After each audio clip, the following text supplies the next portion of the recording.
Alabama. Roll On North America Tour, presented by Kenworth. Saturday, October 19th, Wells Fargo Arena. Special guest, Exile. Alabama, live. All your favorite songs from the greatest country band of all time. On sale now at HighVTix.com. Produced by Outback Presents. Murph and Andy, proudly presented by Ramsey Subaru and BMW of Des Moines. Live and on demand across Iowa everywhere. From the Channel Seed Studios. This is Murph and Andy. Murph and Andy. Connected by Cellular Advantage. Welcome to Murph and Andy, live on Iowa Everywhere, sports and more, along with Andy Fales. I'm Keith Murphy. We are presented by Ramsey Subaru and BMW of Des Moines. Andy, glad to see you made it out ahead of the hurricane out of Mexico. There we go. Look out I think sorts. I'm all set now. Yeah, sorry Good? about that. All I wasn't getting any audio there for a second. I'm getting the computer stuff all set up again. Would you take it with you to Mexico again? Absolutely. It worked really, really well, I thought. Yeah, it was a great background. I mean, that was a sweet setup you had. Were people in Mexico worried about the hurricane that is kind of just sweeping by where you were? On our last day, yes. Last day. They started talking about people that we had met that were flying out the day after or the day after that were all trying to change their flights. And they were having a really hard time doing that. And we were flying out on Monday. So we felt fortunate. I mean, really fortunate. It seems like the last few times we've been on vacation, we've been hit with that kind of bad luck. But, I mean, it does happen. It's just kind of random. But I felt bad for him because there is no stress quite like travel stress. True. Airport stress. It's another level. You are so powerless, and you're just at somebody else's mercy completely, and, there's just not a darn thing you can do about it, right? Right. It is one of those times I tell myself, file this under out of my control and try not to sit there and let it consume my mind and ruin my day. But that's really difficult. Yeah, how's that work for you? It doesn't always work as well as I would like. All right, coming up, we have NIL hitting the fan, Favre facing a must-win, and Matt Campbell sounding like Matt Campbell every week. You can interact with us on YouTube. Email Murph_Andy at iowaeverywhere.com. On X, it's Murph_Andy. It's all powered by the Cellular Advantage, now with 32 Central Iowa locations. You can stop by, see Doug Eklund and his crew for $1,000 off the new iPhone 16 with a trade-in. Some conditions do apply, and they would love it if you would come to visit. You can find one near you pretty much wherever you are, if you can hear our voices or see our faces. It's September 25th. This is Show 11. Here's high or low since the last show.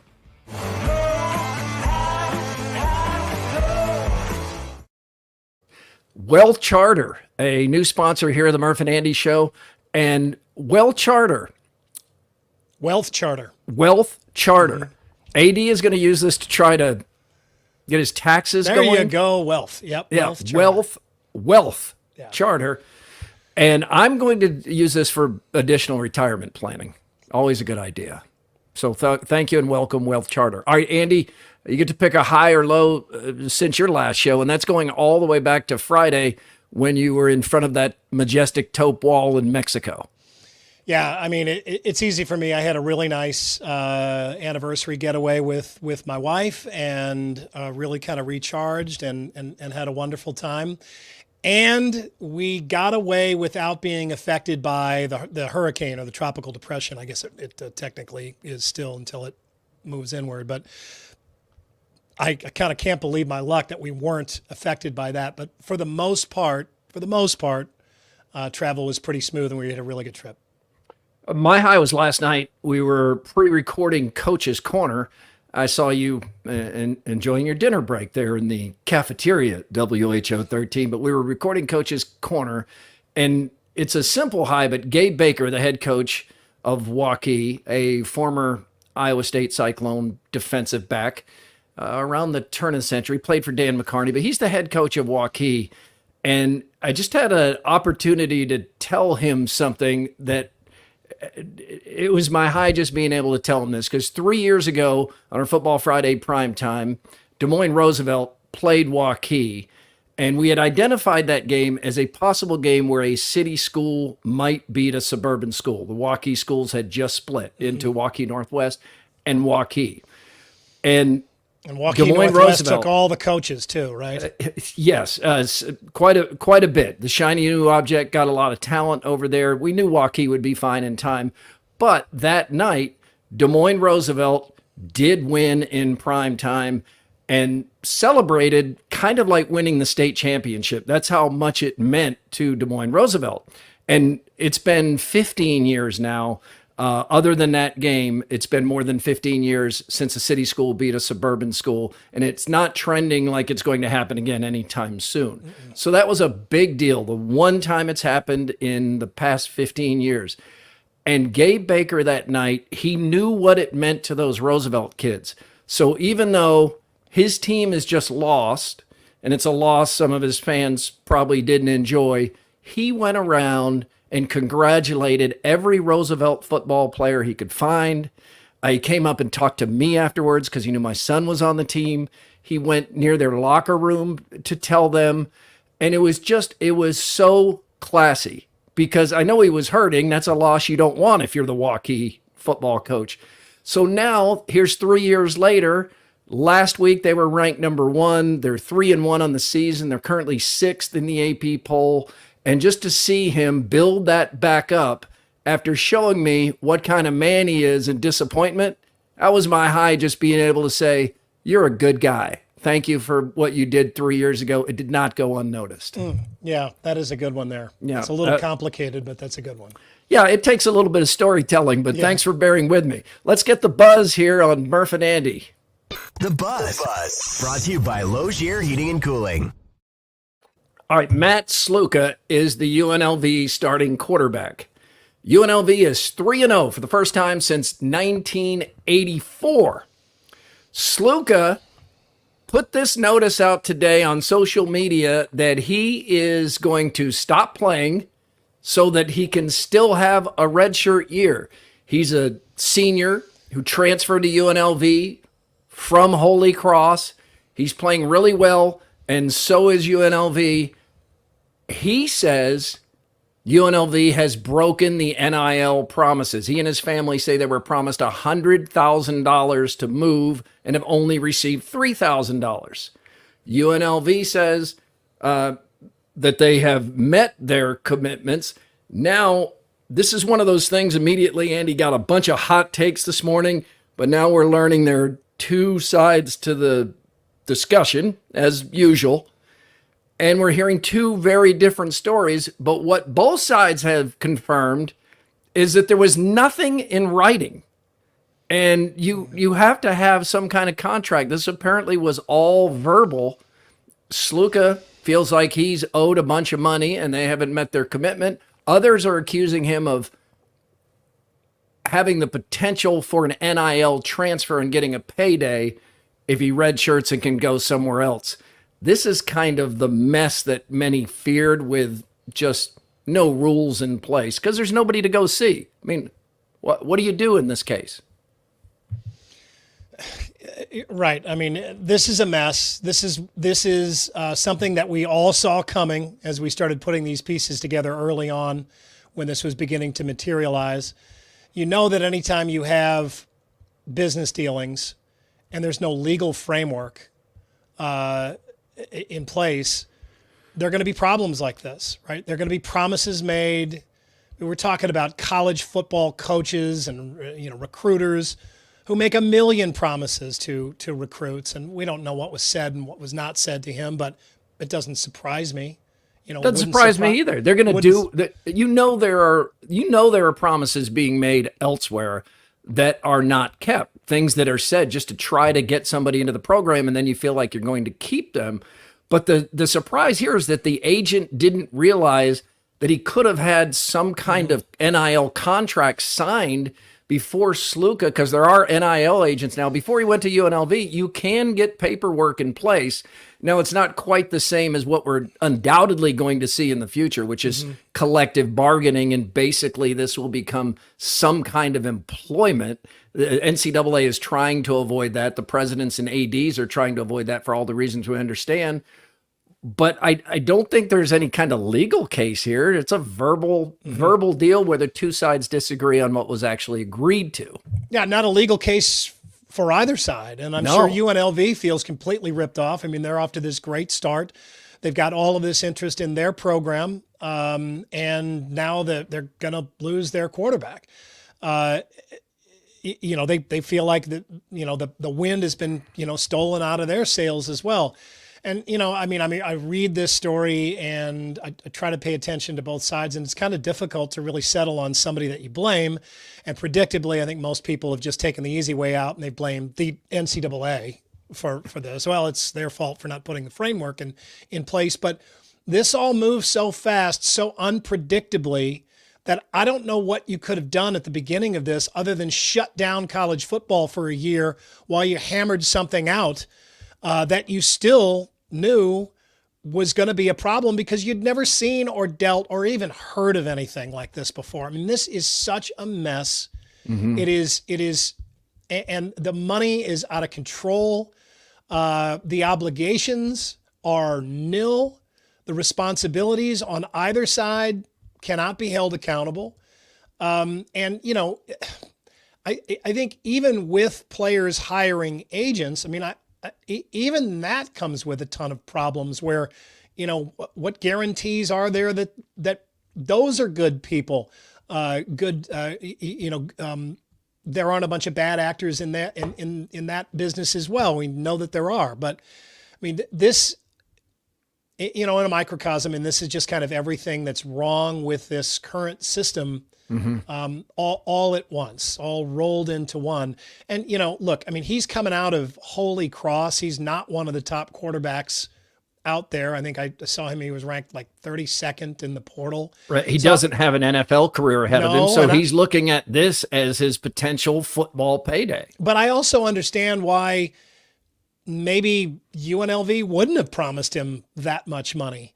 Or at least nobody in a really official capacity. I could believe their side of that as well. And it's turned out that, he's run the football really well and they're off to a 3-0 start. And now suddenly he thinks he's a lot more valuable than he was just a few months ago. And he wants to make a much bigger payday, or go for at least a much bigger payday with one final season of eligibility next year. It's always easy to be judgmental about somebody else's money. I think if you're picking between UNLV and the quarterback Sluka, I think Sluka looks worse here in the court of public opinion. Don't know that for sure yet. We're just getting many of these facts from both sides. But I think most of us, even though it's not our money that he says he was promised that he didn't get, I think most of us are still in that mindset of, you don't quit on your teammates. You're 3-0. You have a chance to go to the college football playoff the way this season is trending. You can't quit at 3-0 because you want more money, but it's not our money. All right, another part of this, wondering, this is kind of the scenario that many thought, this is ruining college football. I'm done with college football. College football is not what it once was. We've heard all of those things said, yet the ratings are as high as they've ever been. Nebraska, Illinois this past Friday night had a huge rating for a Friday night across the board. What's Alabama, Georgia going to do this weekend? So let's get a quickie poll presented by our friends at WCI Pools and Spas. Thanks for being with us for more than a decade. WCI Pools and Spas. We appreciate it. And the quickie poll is, Andy, simply, how is your early season college football interest level? You're more into it than ever, same as ever, less into than previously.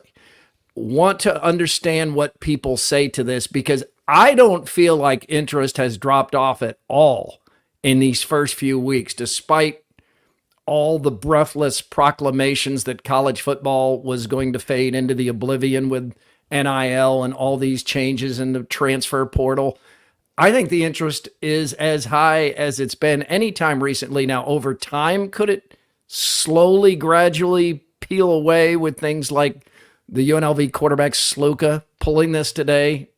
Maybe. But right now, at minimum, to me, it's same as ever. How about you? Well, I mean, you got two teams off to a really good start. Nobody's got a problem with what's going on in college football right now in Cyclone or Hawkeye Nation. They're doing just fine.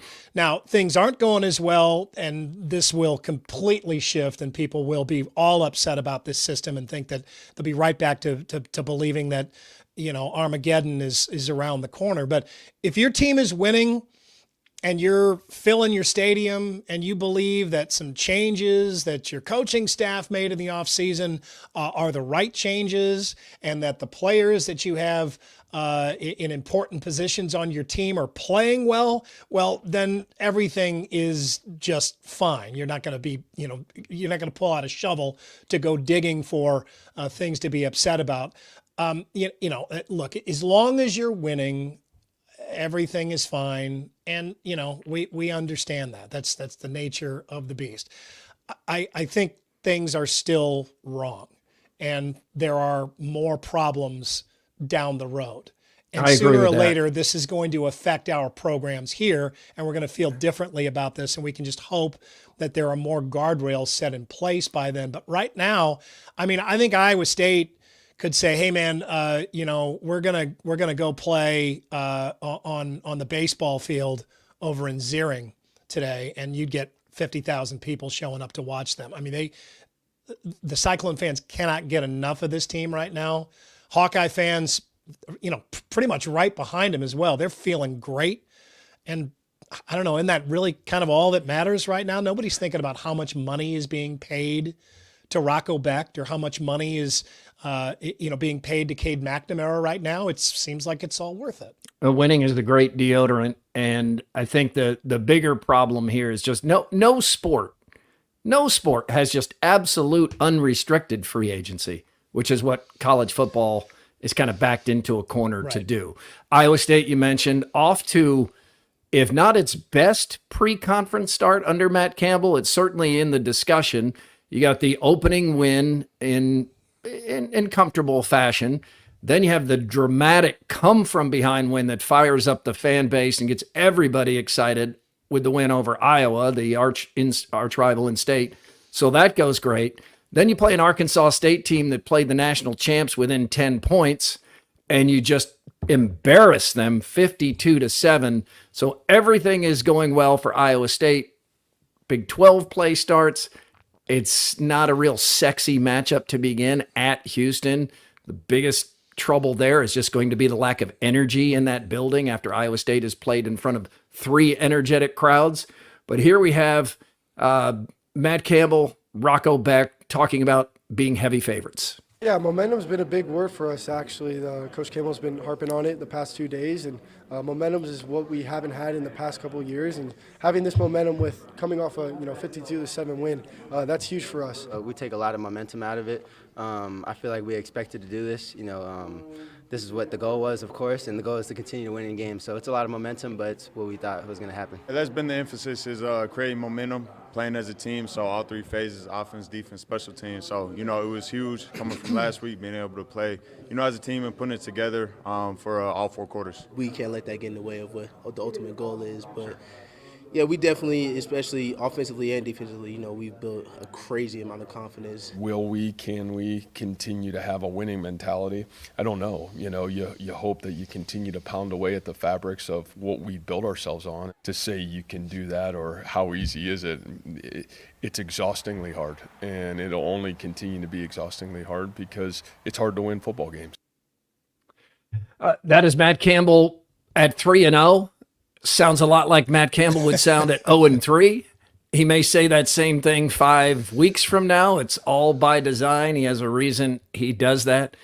And that video, by the way, courtesy of Mark Freund at WHO 13. Thanks for sending that to us, Mark. Yeah, they're in a good spot. They're 13-point favorites in a road conference game. I don't know the statistics on that. This is something that Chris Williams or Matt Van Winkle or maybe Aiden know. When's the last time Iowa State has been a 13-point conference road favorite. Aiden, do you have that information? I believe the last time they were a double-digit road favorite in the Big 12 was 2021 against Texas Tech. Well, that wasn't near as dramatic as I thought. Well, if you remember, that's 3 years ago. Who the That's all the way quarterback back to was 3 years for ago. Texas Tech, it was Donovan Smith. And he's now the Houston for quarterback. Cougars. Okay. Well, thanks for trying to build some suspense there, Aiden. Okay, all the way back. Andy, can you remember all the way back to 2021? That's a long, long time ago. It really reinforced It is my honestly point. more difficult than it should be. Yeah, Don't ask a question like that. Aiden was just sitting on that everything answer. about it. Yeah. No, I mean, he was ready. Yeah, they are. I mean, the team looks really good, and the fan base is excited about it. And you can only ascertain so much from a home win over Arkansas State. But did everybody have fun? Are they sitting with an undefeated record right now? Oh, yeah, they had fun. Some of them didn't even come back to see the second half. They were having so much fun. Right. But you understand it. Also yesterday, no game coming up this weekend, of course, for Iowa. Iowa has extra week to get ready for Ohio State.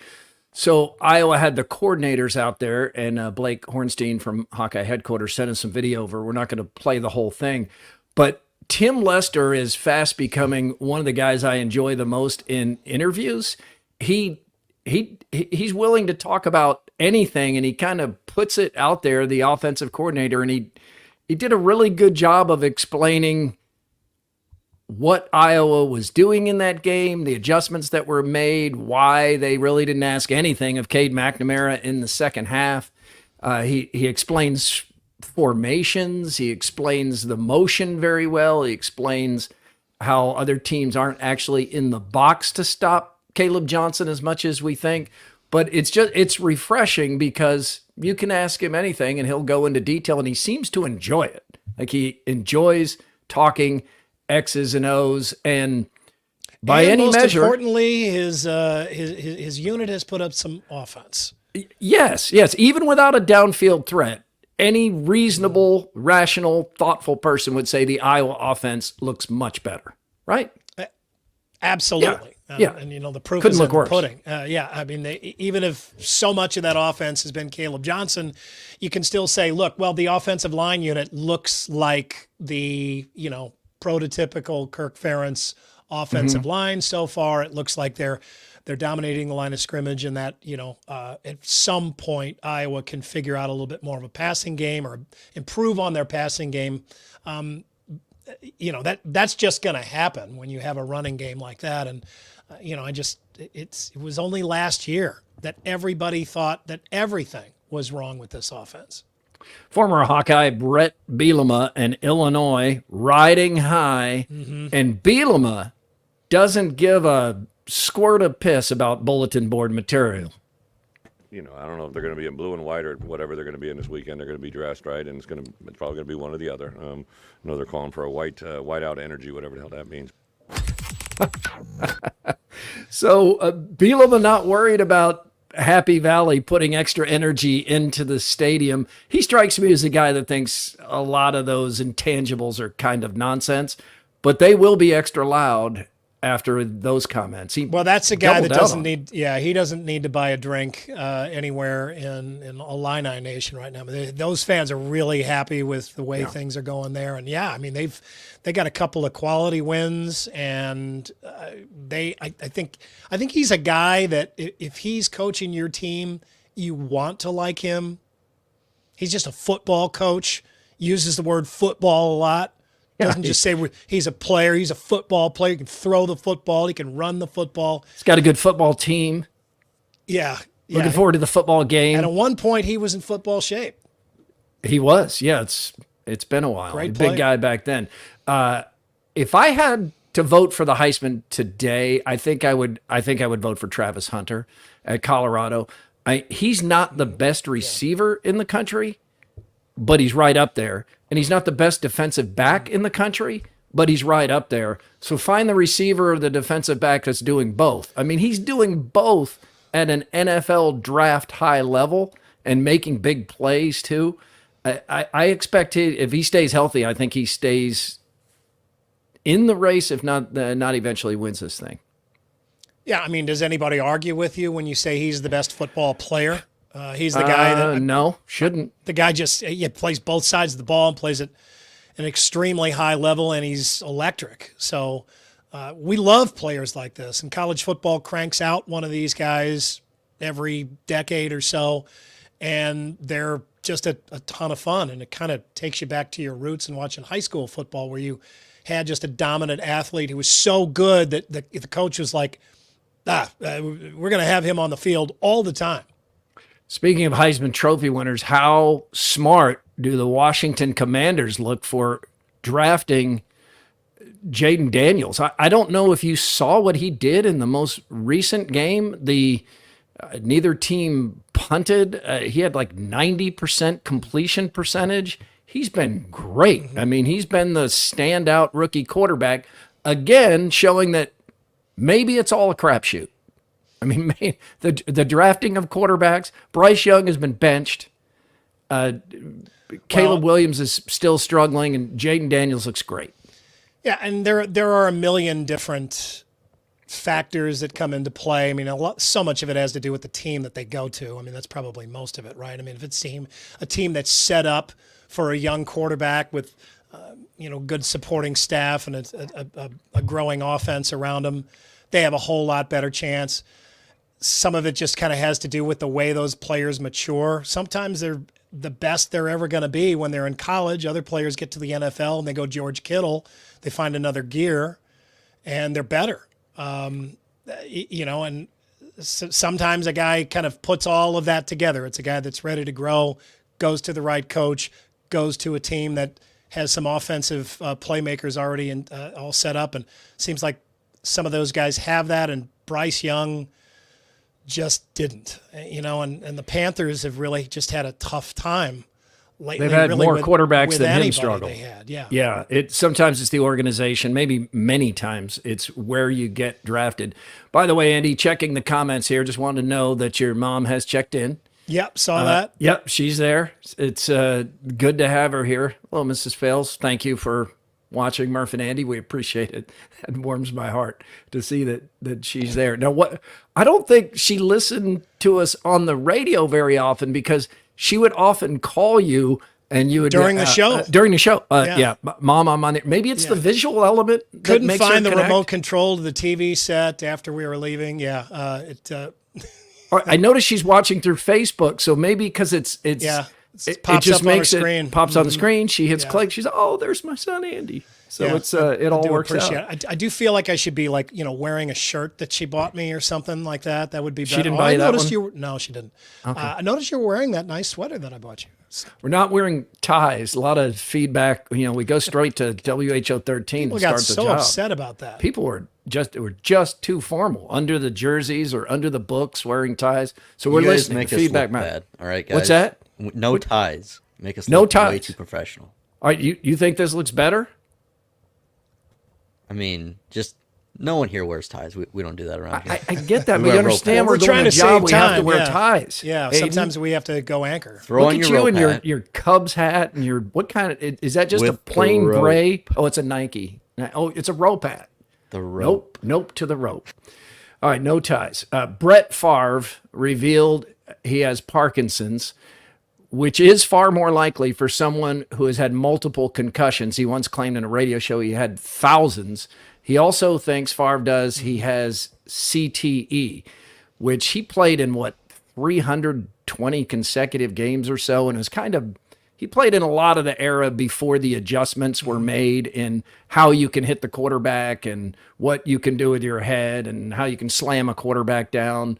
And he was a tough guy. No one ever questions Brett Favre's toughness. He played and got hit a lot. I would assume he has had many concussions. I don't think the Parkinson's. It's probably Andy. Didn't Muhammad Ali have the kind of Parkinson's that was related more to blows to the head? I don't know what the technical term for that is, what it is, but yeah, absolutely. And shook more and more each year, was really difficult to watch. But you could just look at the situation and know exactly what had happened to Muhammad Ali. And none of this surprises me with Brett Favre. I mean, he was tough kind of past the point that he needed to be that tough, if that makes sense. I mean, he needed to come out more than he did. He needed to, I mean, there were just times where he would get smoked and his one priority was to, beat the defender back to his feet. And, you just know, I mean, with those old helmets, you mentioned the rules. Mm-hmm. Some of the players that he played against, some of the defensive linemen were just beasts as well. I mean, just really grew up in an era where you studied how to put a helmet-to-helmet hit on a ball carrier, and they perfected the art. And he took hits from those guys, Warren Sapp, Derek Brooks, guys like that. And, he just took, and he played forever. I mean, he just played for so long. But, this Brett Favre, when you're watching this yesterday, it was interesting. You would see the articles and then you would look at the comments below them. And, everybody publicly would come out and say, how terrible it is that, he has Parkinson's and that. And then you would just look down at the comments and then, no one wasted any time in pointing out that it really looks like he is breaking this out right now because he has been in all of this trouble for allegedly defrauding, the state of Mississippi's welfare system to build a volleyball gym at Southern Miss, and where his daughter played on the team. Right, his daughter played on the team. He denies that he knew what those funds funds denies came all from of welfare. it. Yeah, he denies all of it. But there's sympathy ploy is one of the most frequent comments that you could see in any place it was posted. Yeah, and then of course the way that his career kind of went down with the reporter Jen, what is her last name? Sturger, maybe? Sturger with the Jets. I mean, what she had to say, people, she said, and people kept forwarding that article to her. And I think she finally just came right out and said, look, stop forwarding me this article. I've seen it already. And, karma knows everyone's address. Basically saying, Brett Favre is getting what's coming to him. And it's kind of hard to argue with that, right? I mean, it's hard to have a whole lot to say about that. I mean, she said, I don't wish Parkinson's disease on anybody, but, this is somebody that took 1 million hits to the head and a guy that, in a lot of ways was not a real good guy toward the end of his career there. The weakness to that, though, is like all the people we know that had something awful happen to them that didn't have karma coming their way, or the people that have done terrible things that don't have karma coming their way. I don't know. I don't know that that's an argument that would hold up in court, but of course, that's what everybody was thinking after they saw that. I mean, they may have publicly put out their sympathies for Brett Favre, but I think they very quickly would pivot to, this is a guy that may not really be deserving of a lot of sympathy. It's the first comment I got from one of our producers. It's win or go home tonight for the Indiana Fever. The Connecticut Sun lead Caitlin Clark of the Fever 1-0. Dejanay Carrington either accidentally poked Clark in the eye in game 1 or deserves to be arrested for assault because of her clear intent, depending on which take you like. But here's Clark. And you have an opportunity to come back the next game and, try to play a little bit better and give yourself a chance to take it back home and win. Last one. Quickly circling back on the play with your eye, what would you say to the crowd of people that think a hit like that was intentional? Maybe even It wasn't intentional by any means. You just watched the play. It wasn't intentional. All right. Thank you, Caitlin. Thanks. She just always seems to know the right thing to say. She's 22 years old. There have been so many stories posted with freeze frames of Carrington's hand like this instead of open, with the fingernails going into Clark's eye. She did have some bruising and like a black eye by the time she was in post game. But instead of putting any more gas on that, or leaving it, or even giving it an answer where you could interpret the way you want. She just comes out and says that clearly wasn't intentional. It's a basketball play, diffuses the situation. Some people still believe it was a dirty play, but Clark has spoken on it, and then you move on, right? I think at some point there is going to be some situation where she is totally justified in kind of hitting back, and she decides to take the high road, and maybe you can say, all right, Caitlin, you could have hit back there. Barring that, she has put on an absolute clinic for how to handle yourself and how to deal with a PR firestorm. And I don't mean firestorm in a negative way. I mean, there's just always a firestorm around her waiting to brew. Yeah. Everything. And she handles it all so gracefully that I think generations to come are going to be able to point back at her and say, you want to know how to do this? This is how. Caitlin Clark, in the craziest, most difficult of circumstances, consistently said the right thing, did the right thing over and over again. And it's also an interesting textbook case of showing you can be a person who loses control of your emotions in the heat of battle, as she often does. And she's trying to get a handle on that, has made progress over the years, but has more to go.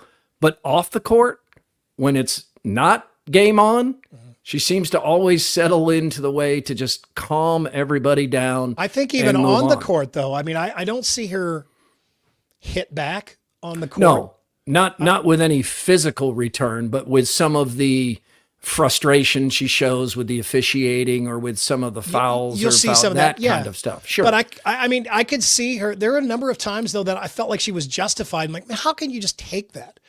But like when Kennedy Carter hip checked her across the court, and that was really early in the season, but so I thought that made a lot of sense. But I just think that as her years go on in the WNBA, I mean, two things are probably going to happen. I mean, first of all, players are going to, out of respect, stop taking these shots at her, right?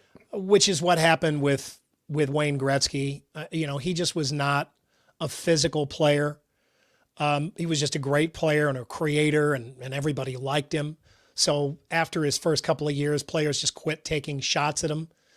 And then also, I think that there will be times where she does say, you know what, I've had enough of this, and you may see a little bit more fire out of her and returning a shot or two on the court, and everyone will say, yeah,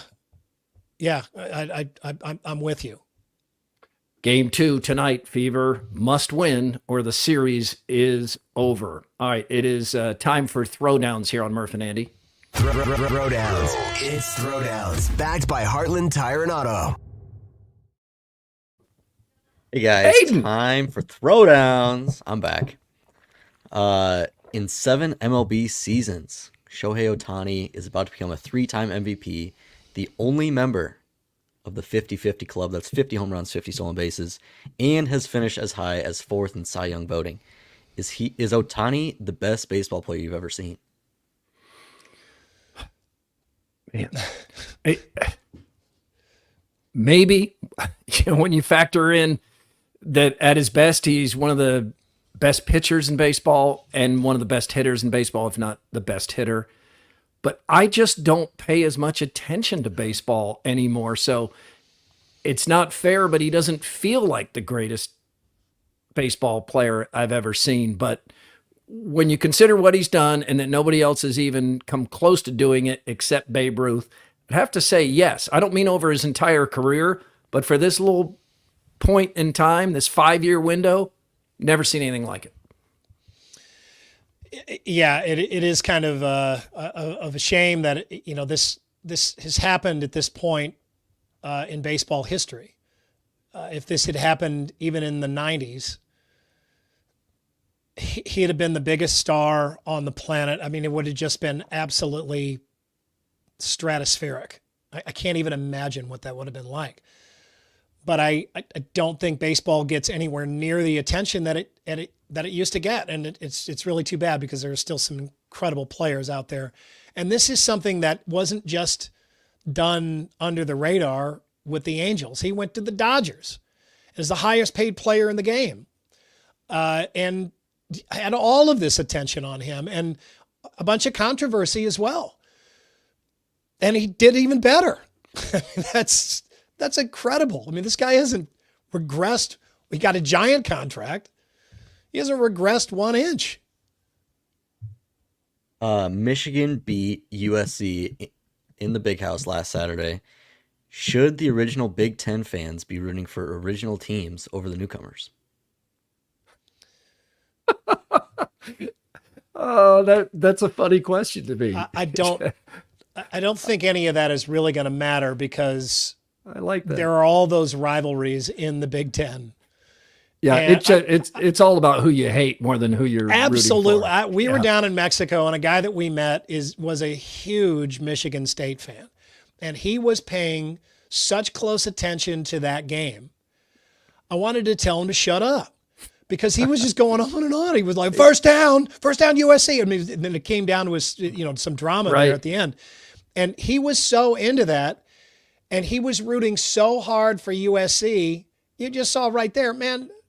None of that is going to matter. You're never going to get that to stick because everybody has who they're rooting for in the Big Ten and who they're rooting against in the Big Ten, and it doesn't matter who else you add to that mix. I mean, maybe in a totally neutral game, I'm not sure if any of those actually even exist. You could go along, you could make a play along those lines, Aiden, but I don't know. I just think everybody's already got all of their rooting interests set, and it ain't going to change. See, I feel like as a fan of a Big 12 school, it's totally different than the Big 10 because, like you guys said, there's not a ton of big rivalries. Yeah, you're right. It is different, games. But in the Big 10, those are deep. Yeah.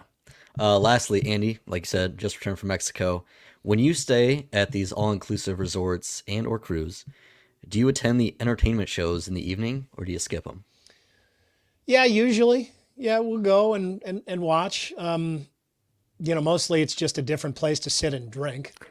But sometimes they're really, really good. Some of the resorts do them a whole lot better than others. But I don't know. I mean, if it's, there's only so many Michael Jackson nights you can sit through. We never miss them. We've seen 13 different Michael Jacksons. I've seen fat Michael Jackson. I've seen skinny Michael Jackson. I've seen white Michael Jackson, black Michael Jackson, brown Michael Jackson, Mexican Michael Jackson. I mean, I've seen every Michael Jackson. I'll be there for the next Michael Jackson. That's just cheesy fun. All right, thank you, Aiden. We got to keep moving here, man. We got a lot to get to still. We have more, and Mr. Movie is coming up if we're able to connect, and we think we will be able to. A reminder, Confluence is the official beer of Murph and Andy. It tastes so good. It's how AD, who will be back with us Friday, broke his 3-month beer fast by having a Confluence Downtown Throwdown. I'm glad to have Confluence with us. Now, here on Murph and Andy Live, thank you for watching. Let's get some more. But wait, there's more from Either Or Eatery and Patio. Either Or Eatery and Patio, 6222 Grand Avenue in Des Moines with a great patio. Beginning at 10 o'clock tonight, they're going to close pretty much the entire interstate area around the East Mixmaster. Okay, there we go. There's Jen Sturger. And everybody, there's the East Mixmaster. Okay. That's what he was trying to get to.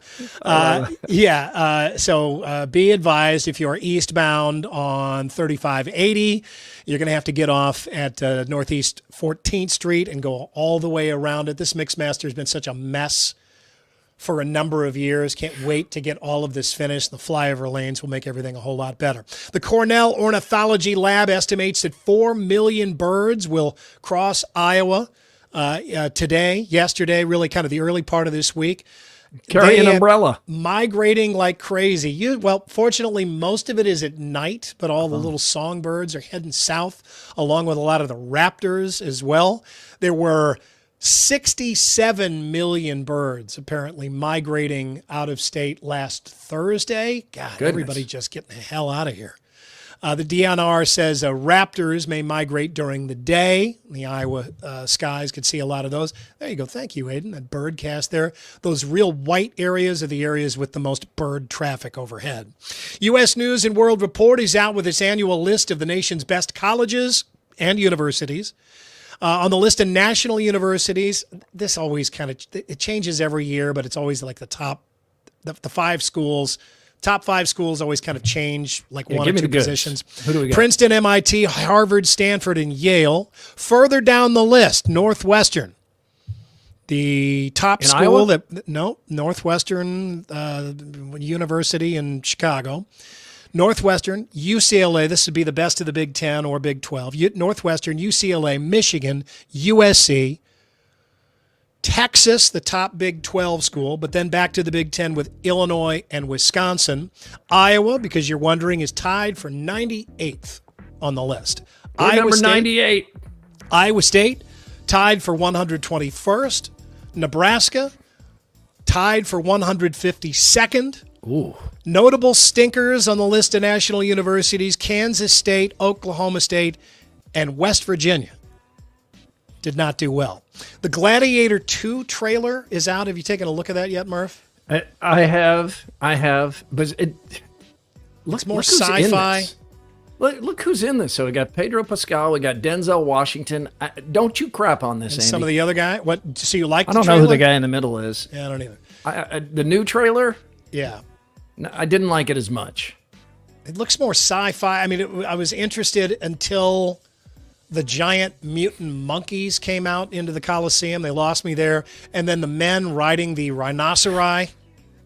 Which don't definitely need never that. happened. No, you don't. We don't need that. We just need a good story. All right, we'll finish with this. Today's stupid criminal is a man from North Carolina. He caused a major highway in Caldwell County to be closed for over 12 hours after he stole a bucket truck. You know, the big cherry picker there with the big arm. Stole it with the boom arm still extended. Good find there, Aiden. This is him. That ought to put things into a bit of perspective. What's more, a utility worker was actually in the bucket at the time. Oh, yeah, no. And this guy just takes off. They're taking out power lines. The guy's trying to get out of the bucket, but he's actually harnessed to the bucket. And can you imagine And how can't get out? scared you'd be just Oh, running my into God. power lines, zooming down the street, and you're in the bucket? Be the world's worst carnival ride. He finally had to cut himself free, and he fell to the ground where he injured his leg. The man, Frank Moody is this guy's name, was hit with a variety of charges. Police determined he not only was driving without a license, he was also drunk. Oh. Therefore charged with an OWI on top of twist. everything else. A twist. He was drunk. We'll end there. That's your more, everybody. Nicely done, Andy. Thank you. Our sponsor shout out of the day, it's Grimaldi's Pizza. Grimaldi's Pizza, new to Murph and Andy here, been on for about a week. And Andy, we're going to have a big fan photo deal moving forward with Grimaldi's, where people are going to show us the photos of them and their friends and loved ones enjoying sports at any and every level, and we'll give away some pizzas. That sounds like a good contest there. Yeah, Get it's him going to be into good. Grimaldi's, Looking try forward that to it. out. All right, ladies and gentlemen, if he's here, if he's ready, if he's in place, if he's plugged in, if you can hear his mic, if he can hear us, if he remembered it's Wednesday, it's time for Mr. Movie. It's time to go to the movies with Mr. Movie, Mike Woody. Presented by P&P Small Engines. Hey, there he is. Mr. Movie. How you doing? You know, Andy's mom is watching. Yeah. So now she's got some opinion of me that's, I'm like some kind of slacker. No.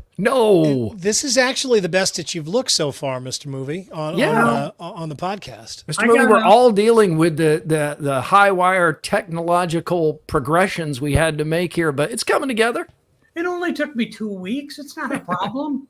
Holy cow, I've been in makeup for 3 hours this morning just for you guys. It looks good, man. You got the hair teased up. You got the hipster glasses on. You're looking good, Mr. Movie. Our out of the box topic here, and I think this is going to tie into one of Mr. Movie's reviews today. Although that's maybe a whole nother thing. We'll get to that in a moment. But our out of the box topic is just a disturbing movie scene that still haunts you.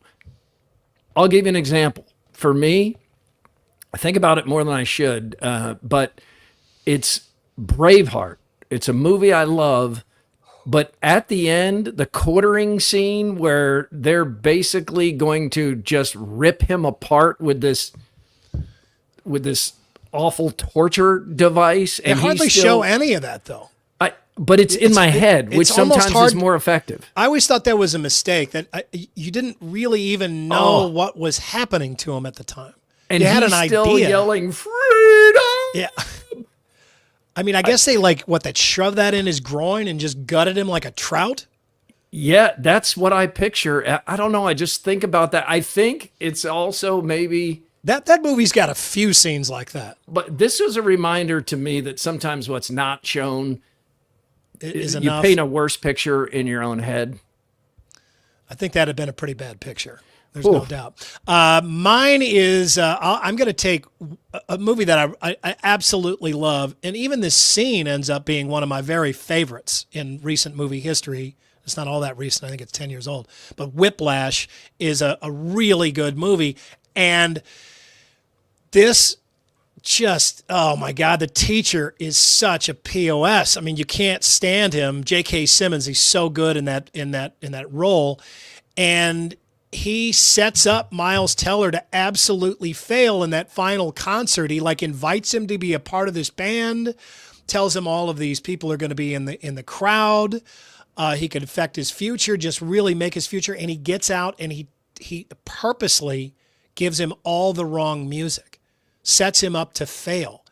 And you're feeling so good for Miles Teller. And then he gets out there and it's just so well acted. You can immediately share in his absolute horror that he's out there in front of this great big concert hall of people with this huge band of top musicians, and he doesn't know any of the songs. Mm-hmm.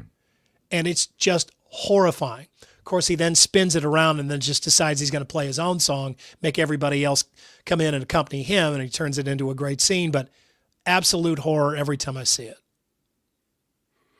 Those are two disturbing scenes. Yeah, and very different choices. One because of what you picture in the physical, Braveheart, and this is just a mental game here, Mr. Movie. Which of those two did you find more disturbing?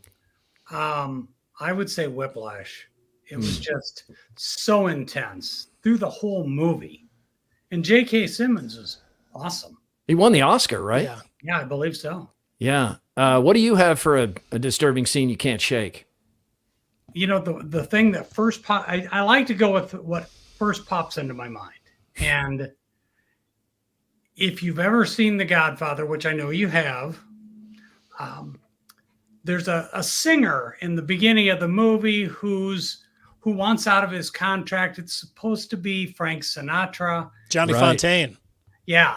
And they won't let him out of his contract. So he goes to the Godfather and says, hey, can you help me get this done? And then the only thing you see from there is middle of the night, screaming.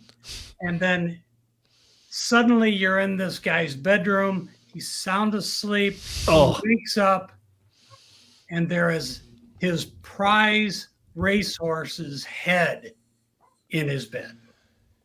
And then you learn later on that's a real horse's head. Yeah. That Coppola insisted on getting. It's almost hard to tell what it is in the very first shot. You see the blood all over the place, but I can remember seeing that for the first time and being like, what is that? Yeah, because he just wakes up and he's covered in blood. Yeah.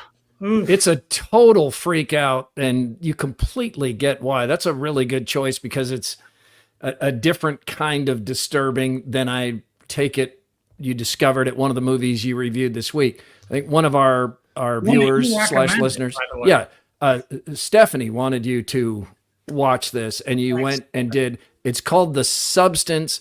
Demi Moore. She's been getting some really strong reviews for this. So tell us about the premise. Okay, the premise is she plays an aging actress, which Demi Moore can probably do very well at this point in her career, whose career is behind her, and she has an opportunity, and it's strange how the opportunity presents itself, but she goes to this building in a nasty part of town, and she is given an opportunity to take a drug that will essentially let her be a younger version of herself. So it's a fountain of youth drug. It's what every Hollywood actress is seeking. Now, most how she turns into her younger version of herself is really well done, but very disturbing. And so then these two people, the young version, the old version, are essentially going to share the body to an extent, and they can only do it for 7 days. And if it goes past 7 days, bad things happen. Well, obviously the younger version becomes a big star and a big hit, and she wants more than her 7 days. And then bad things happen. And it is so intense and so disturbing. And then the end of the movie just completely goes off the rails. In what way does it go off the rails? In a good way. Well, the young person is getting ready to host, what would be the Oscar night, or not Oscar night, but New Year's Eve on broadcast television. Everybody wants to be in broadcast television. I don't know if you guys know that.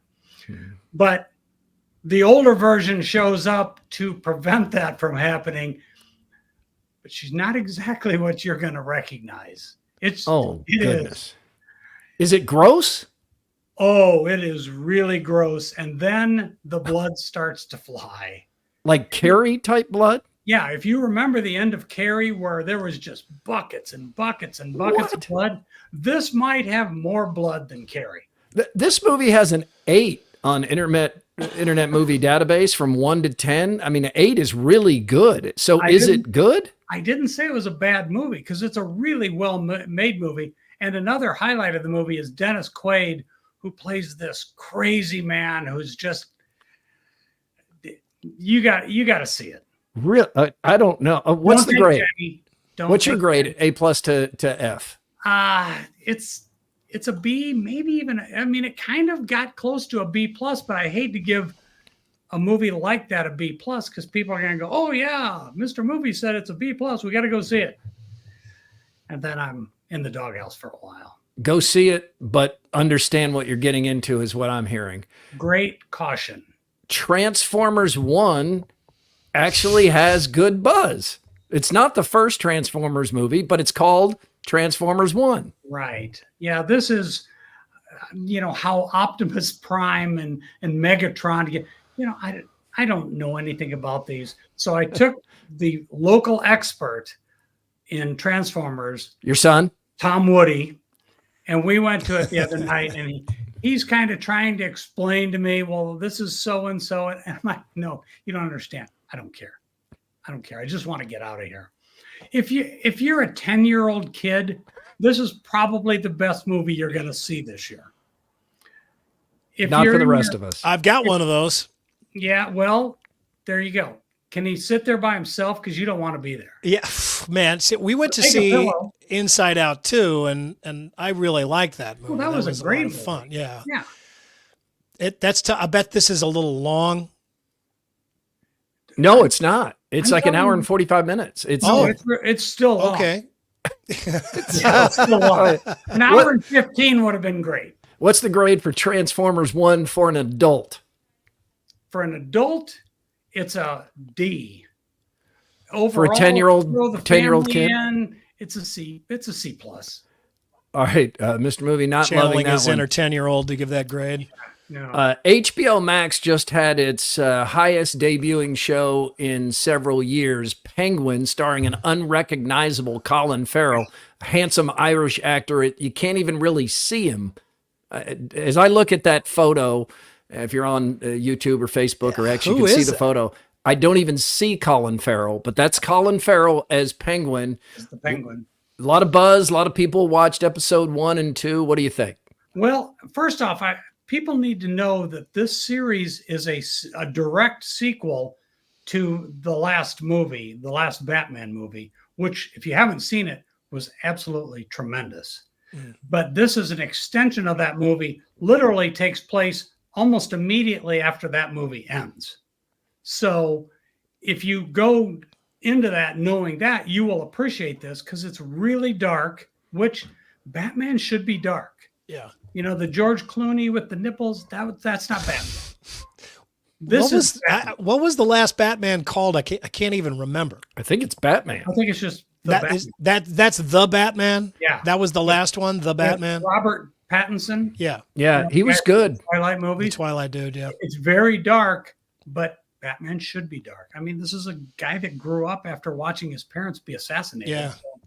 So you're 2 episodes in, Mr. Movie. The grade, understanding it could change better or worse as you watch the entire series. Where are you now with your grade? I'm going to say it's about an A-. Wow. Okay. It's really good, but you can't really jump in if you haven't seen the movie. So find the movie, then jump in. We're in episode 2 of 8. So you got plenty of time to catch up. And this is rolled out weekly. Am I right? It's not you can't binge watch it. Now it's weekly. Which do you prefer?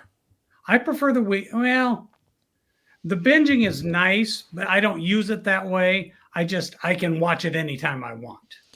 I think if you could only pick one, you'd like to be able to just binge it. But it's kind of nice to have, one show that you have to be waiting on, to look forward to. It can kind of put guardrails on yourself too, because you can fall into that trap of just, especially these shows, and most of them are this way, the good ones. There's something in that last minute that makes you want to keep going. Right. And if it's there, it's hard to stop. Well, okay, I'll go another 5 minutes, and then it's another episode. But if it's there and you have to wait a week, then it's kind of fun. It's like, okay, go back and rewatch the last episode again in that week. What are you watching this week, Mr. Movie? The Substance, probably won't see that again. So what are you going to see? I don't really know yet. Hold on, where's my list? I've got a list here of something that's coming out this week. Megatropolis, which is the new Francis Ford Coppola movie. Yeah, he has made some great movies in his time, but I think he's been working on this for like 30 years or something. So we'll see what that's about. There's a horror movie with Halle Berry. I don't know. Yeah, there's some movie and I have no idea what it is. It's called My Old Ass. My Old Ass? Yeah.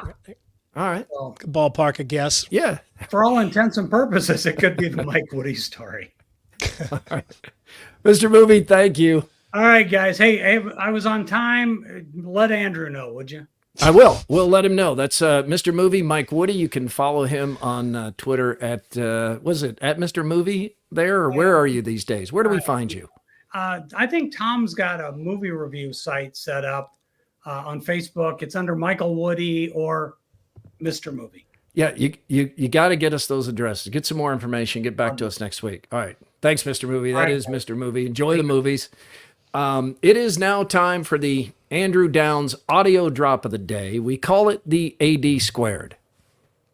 Shout out It to is presented by Game Day Men's Health. Yeah, shout out Andy Pollock, Dowling offensive line coach, put out a nice testimonial of all the weight he's lost. It was kind of fun to see. 40 pounds. We saw him at the Dowling Ankeny game, and I talked to him, and I was like, man, you're looking pretty trim, Andy. You're looking pretty good. I didn't realize it was Game Day Men's Health that he had been using. It's the T or whatever they're giving him. It's working. Got to be the T. Yeah, he's looking good. He may put on a uniform for the next game. That's how excited he is to be feeling this good. Aiden, we digress. What do you have for the AD Squared? Someone clearly bet Iowa State offensive coordinator Taylor Mauser to make 3 TLC references. This video courtesy of Mark Woodley, KWL. Ben made an incredible play, creeped a little bit on that backside and then snuck out the back door a little bit, was hoping for a little bit more sell, but he made an incredible play. It was awesome. Put our toughness to check and not chase ghosts and waterfalls and be able to come it up in there. That's the kind of attitude you got to have, and every block's an important one here, and every inch and every yard matters, so they're certainly no scrubs. Great job by our good friend Mark Woodley. Awesome. The smirk after when he says, "Don't go chasing waterfalls," that's when you know. Michael Keaton did this in the movie where Will Ferrell and Mark Wahlberg are partners. The other guys. Is it the other guys? Yeah. I wonder if that was the inspiration for that, but that's done. Good job. Thank you, Mark Woodley. Quickie poll results presented by WCI Pools and Spas. So many people say they've had it with the transfer portal and NIL. We want to check in on your interest level this college football season. Yeah, it looks like about 70% say their interest level is the same as ever, hasn't changed. 22% say they're more interested than ever, and 8% say they are less interested than they have been in previous years. Just 8%. I mean, the real tell here, though, Andy, is we have two teams off to a really good start. Yeah, and that's most of the people voting at Iowa everywhere, but more into it than ever, far outweighs than less into it than previously. So thank you to everybody who voted and who's listening, including Andy's mom. Thank you for being part of Murph and Andy. You can help us by leaving a review on Apple Podcasts or Spotify or wherever you get your podcasts through Iowa Everywhere. Iowa Everywhere is the main search term for all of these podcasts on the platform. Like and subscribe if you feel like it. We would love it, and invite friends to join the party. We hope you'll join us. Friday, AD returns. It'd be good to have him back. It is an all-new live Murph and Andy.